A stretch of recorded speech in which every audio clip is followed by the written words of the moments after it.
Quelle efficacité de la punition finalement? Parce que bon, il y a un moment où il y a forcément des comportements déviants, il y a forcément des élèves qui vont tester, comment dirais-je, le comportement de l'enseignant, transgresser les règles, pourtant claires et établies. Donc, faut-il punir ou pas?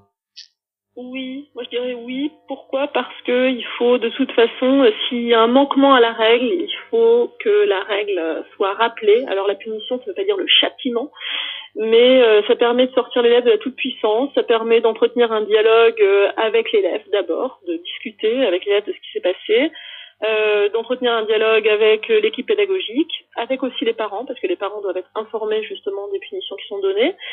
Mais la punition, pour qu'elle soit efficace, il faut qu'elle soit donc conforme en fait au principe du droit. Hein, c'est rappelé dans tous les documents officiels. Donc il faut qu'elle soit avant tout éducative, puisqu'elle s'adresse à des enfants qui ont droit à l'erreur.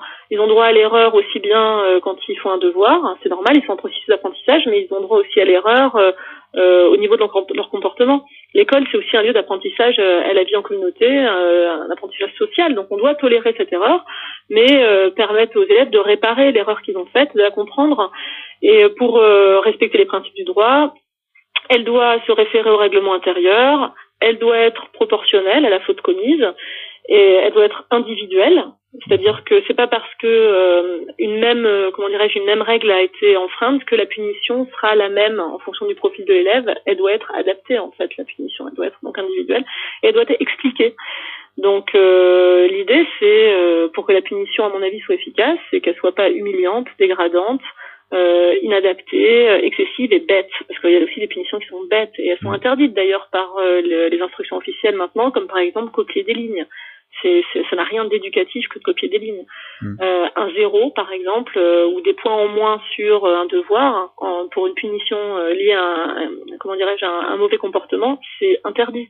Sépare justement le savoir du comportement, etc. Donc oui, la punition peut être utile. Maintenant, je ne sais pas si là aussi j'y fais référence dans le livre, je ne sais pas si vous avez lu le livre de Sylvie Héral qui s'appelle La fabrique des garçons, qui est très intéressante par rapport à la punition, et c'est ce que vous me disiez là quand vous me posiez la question.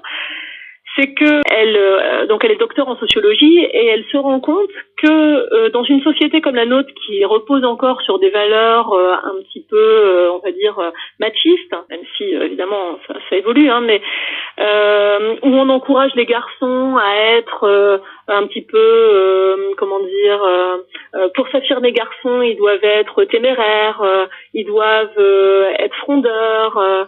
En fait, on se rend compte que quand on les met dans une situation scolaire, on va demander à tous les élèves, filles comme garçons, d'avoir des comportements très passifs face à l'autorité. Et elle dit, à l'adolescence, en fait, quand les garçons, dans le groupe de pairs, doivent s'affirmer comme garçons, ils vont forcément, du coup, rechercher la punition. Et la punition qui est donnée va être garant de leur appartenance au genre masculin. Donc, elle dit, quelque part, donner des punitions, parce qu'elle s'interrogeait, en fait, elle se demandait, qu'est-ce qui fait que les garçons dans le système scolaire sont plus punis que les filles? Et elle disait, c'est pas génétique, il y a quelque chose. Donc, voilà sa théorie. Et donc, elle dit, finalement, donner des punitions aux garçons contribue à les encourager dans cette vision de ce que c'est être un homme.